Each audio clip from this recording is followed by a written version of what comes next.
there, God's Feeding Station. We continue in the book of Ruth in this latest broadcast. I'm Pastor Doug White here in Boulder, Colorado at the New Day Church, broadcasting it out.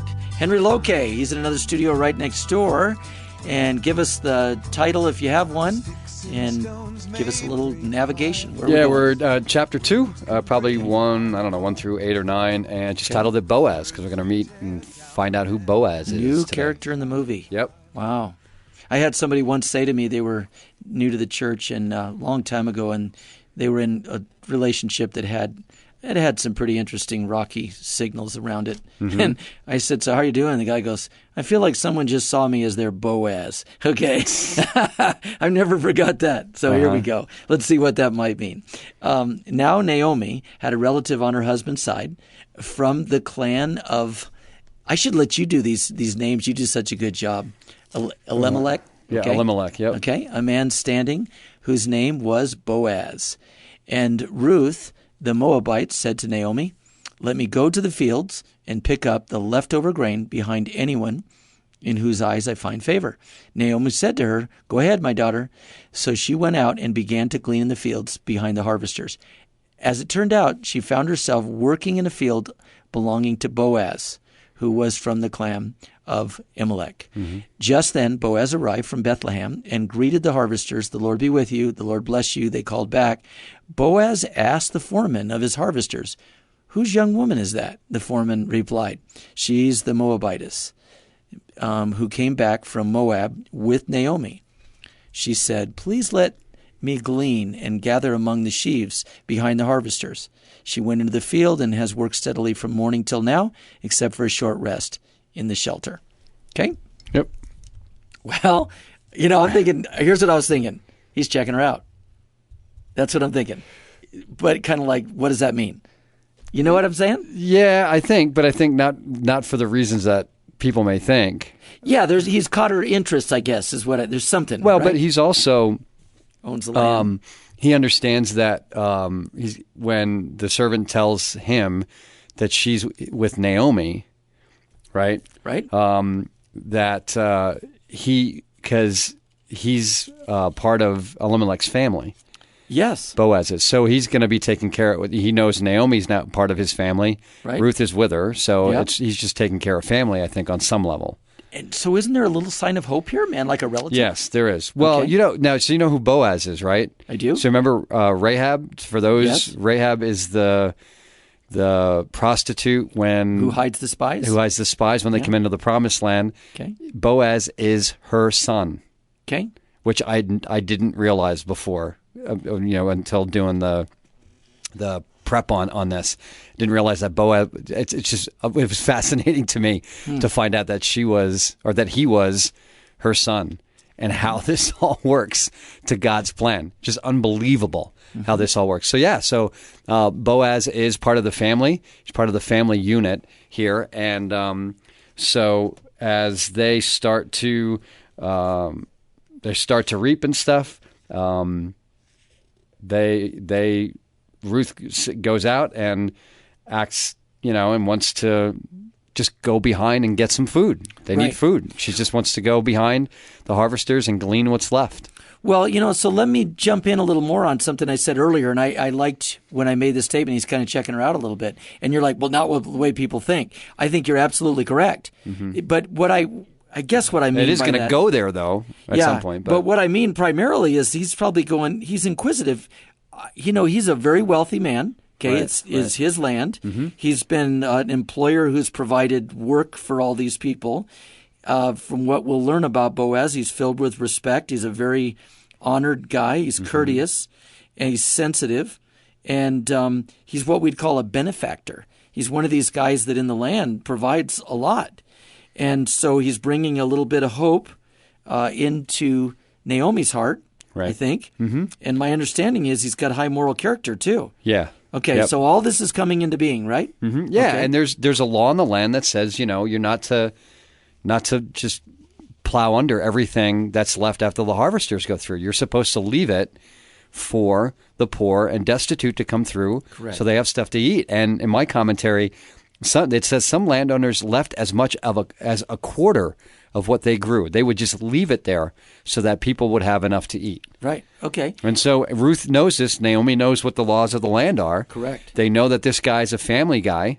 And so, they just kind of put two and two together and go, well, all right, the poor's allowed to go behind and glean, so let's go get some food. And this guy's a family.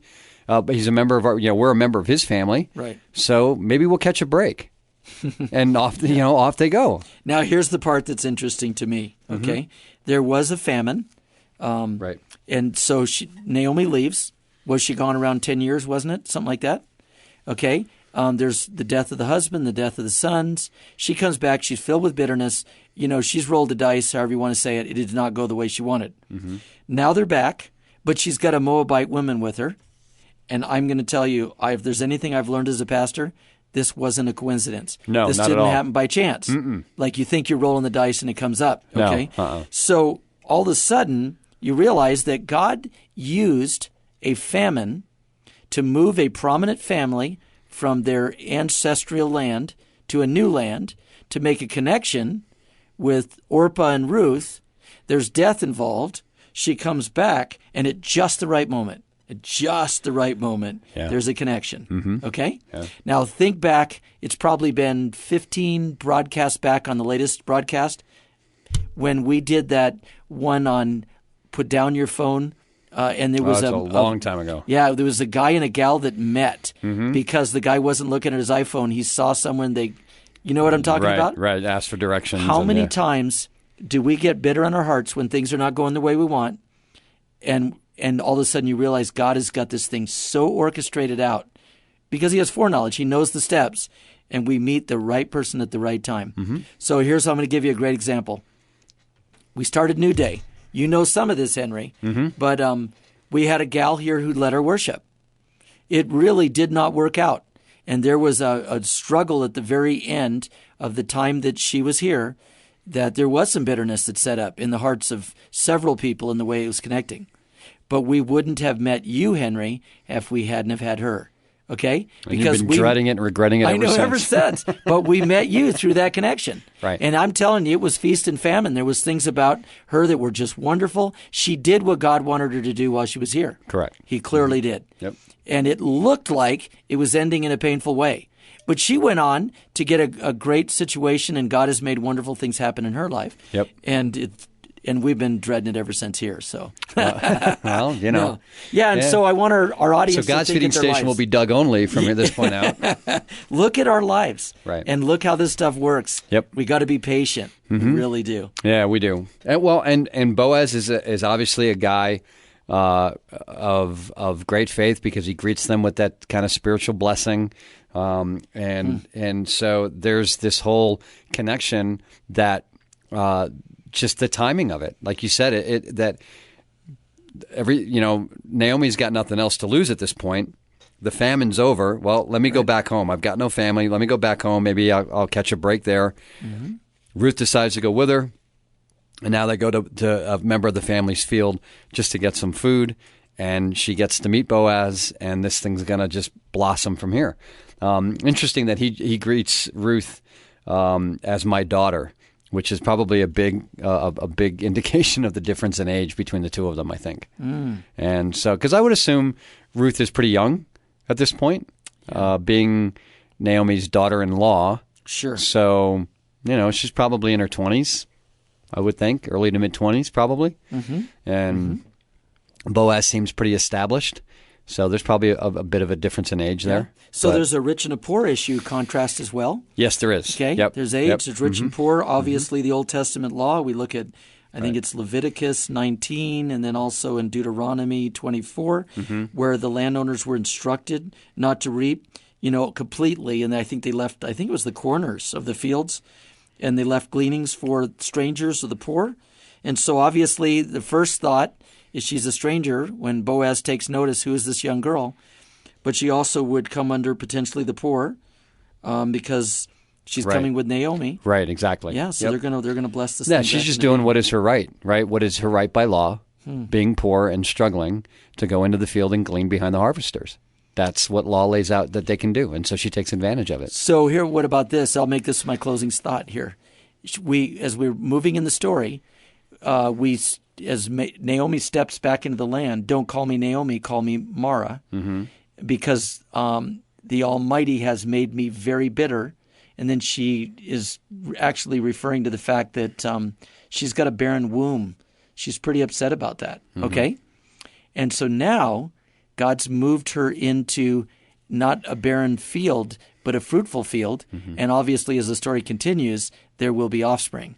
Yeah. Yeah, it's pretty sweet. Yeah. Well, It's the and gift of again, provision. timing is everything. It is. Yeah, God's timing is everything. And if we wait long enough, we'll see the fruit of his timing. But, patience is the biggest part that we struggle with, that I struggle with anyway. Mine. It's just, when you're in the midst of it, it's just, sometimes it's horrible just to try to go through that and get through it and to stay focused on God. But if we can be faithful and somehow continue to worship and glorify God in the midst of it, like Job attempted to do and did a pretty good job of it, good comes out of it in the end. But man, it's hard. It's tough to do that. But that's what faith is about. Oh, one more piece. I got to throw in something. I just saw I was going to let it come to an end. I just found a historical point that brings up to follow along after the woman is customary for the men, and to cut the grain, and for the female servants to go behind them to bind up the grain into the sheaves, bringing home the sheaves. Right. So that's kind of where we're heading into. I just wanted to throw that out. That's an interesting perspective. Yeah. So as we continue in the latest broadcast, hopefully people will follow us through the book of Ruth.